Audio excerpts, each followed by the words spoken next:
Hey friends, it's Jess and Jericho, and cats need routines. They actually thrive on routines because they are creatures of habit. They like to do the same things the same ways every single day. They don't like changes, they don't like surprises. They want to have the same routines every single day, and they get stressed very easily. So it's important to stick to these routines. And there are 3 different routines that are extremely crucial for every single cat.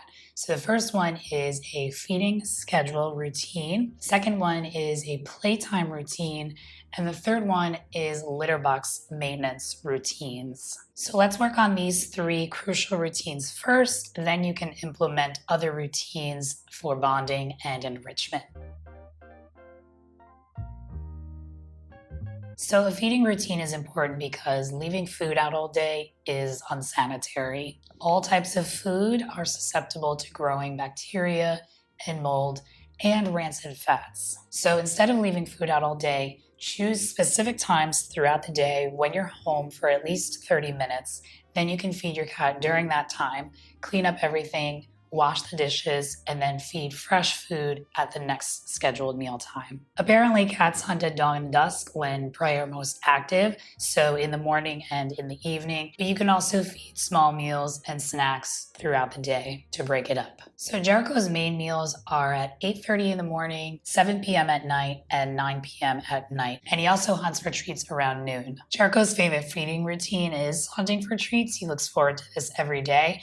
I break up freeze-dried minnows and hide them on glass jar lids around the apartment. If you work long hours, you can feed breakfast before you start getting ready for work, and then maybe put out treats before you leave for work. Or if you're able to come home during lunch, I strongly suggest that, even if it's only for 30 minutes. I used to do this when I worked as a cat sitter and a dog walker. I'd be running around all day, and even though I was only home for like 10 or 20 minutes, I still came home, made Jericho run around for a little bit, and then gave him some treats to hunt for, and then I was back out. If you work really long hours and you're not able to come home, you can also use an automatic feeder, and that will open at a specific time. That way you can set up your cat's dinner before you leave for work, and then maybe you can feed another meal before you go to bed. This video is not sponsored, but there are affiliate links to some of the products that I'm talking about in the description below. Try your best to stick to the exact time that you establish for the feeding routine, because your cat's going to expect that food at that time every day. You might notice that your cat wakes up a little earlier than your scheduled meal time. Jericho wakes up around 7:30. He usually uses the bathroom around 8, and then he starts crying for his food. But I think there's about 15 minutes of leeway. Maybe one day you have to leave a little bit earlier for work. This is inevitable. And I think it's okay to feed your cat a little earlier. Just try your best to stick to those same times, because if you start changing the time and maybe you're feeding it a little bit earlier, your cat's going to expect that meal at the earlier time. So let's say, for example, a week from today, you know that you are going to have to leave your home earlier than usual, so you're going to have to feed your cat earlier than usual. Each day leading up to the new scheduled meal time, try to gradually move up to that time instead of just a cold turkey switch to the new time. So today you'll feed 1 minute earlier, tomorrow you'll feed 2 minutes earlier, etc. Daily play session routines are absolutely crucial as well. Outdoor cats hunt, so they burn a lot of energy, but indoor cats don't have to hunt, so they like to sleep a lot. But playing with your cat is a great way to establish some healthy exercise. It's also great for mental stimulation. It's like simulating the hunting experience indoors. So cats get a lot of mental stimulation from that. They have to hunt and kind of like figure out what to do, how to catch the prey, aka toy, and then they have to wiggle their butts, and then they pounce, and then they catch and kill that prey, aka toy. Playing with your cat is also great for bonding, and then playing with your cat throughout the day can also help your cat sleep through the night. Now, I'm not saying to force your cat to be like a human, but we live together, so we have to figure out different ways to coexist. And playing with your cat throughout the day so that he sleeps through the night is better than not playing with your cat and then he's awake all night getting into trouble. I've also had many people tell me that their cats don't like to play. I've had a lot of clients say this, friends, family members, but then I give it a go. After a couple visits, the cat's playing and the person says, wow, I've never seen him play like this before. You just need time and patience and dedication. Again, cats are creatures of habit. So if the routine in place is sleeping all day, that's what your cat wants to do because that's the routine that's in place. So when you introduce play session routines, start with 1 minute a day. Grab the toy that your cat goes to the most. When he's most playful, pay attention to your cat to see like when he likes to play. Maybe he gets the zoomies right after he eats. That's the perfect time to introduce playtime. So start with 1 minute a day. Just get your cat pawing at something.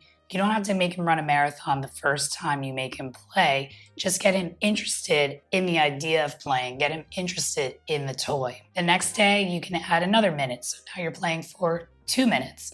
Then the next day, 3 minutes. Work your way up to 5 minutes. Then you can add a second play session. Again, start with 1 minute and gradually work your way up. Ideally, you would play with your cat at least 30 minutes every single day, and that's broken up into multiple play sessions daily. So again, choose times when you're home, when your cat seems most playful. Again, a lot of cats get the zoomies right after they eat, or you could play with your cat before he eats, because technically in the wild, they would hunt, they would run around a lot, and then they would eat. But sometimes randomly during the day, Jericho will scratch on his scratching post and then he'll run away. So I noticed, all right, he's in a playful mood. He's like really excited. So I'm gonna grab a toy and take advantage of that.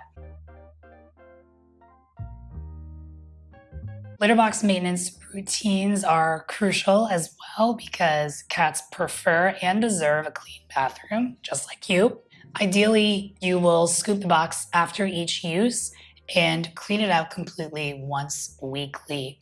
That way your cat always has a clean bathroom every time he steps into the box. I mean, we flush the toilet after we go, every single time we go, and hopefully you're cleaning your bathroom regularly as well. So we should do the same for our cats. Since your cat's eating at the same time every day, he should be using the box at the same time every day, and that'll make planning your maintenance much easier as well. It only takes 15 seconds to scoop, and then I spend about 5 minutes every week cleaning out the entire box. So I dump the litter, clean out the box with soap and water, and then put fresh litter in the box every single week. So Jericho's entire day looks like this. He wakes up around 7:30 and then he starts crying for food. He usually pees around 8, and then I get up around 8:20 to get his breakfast ready.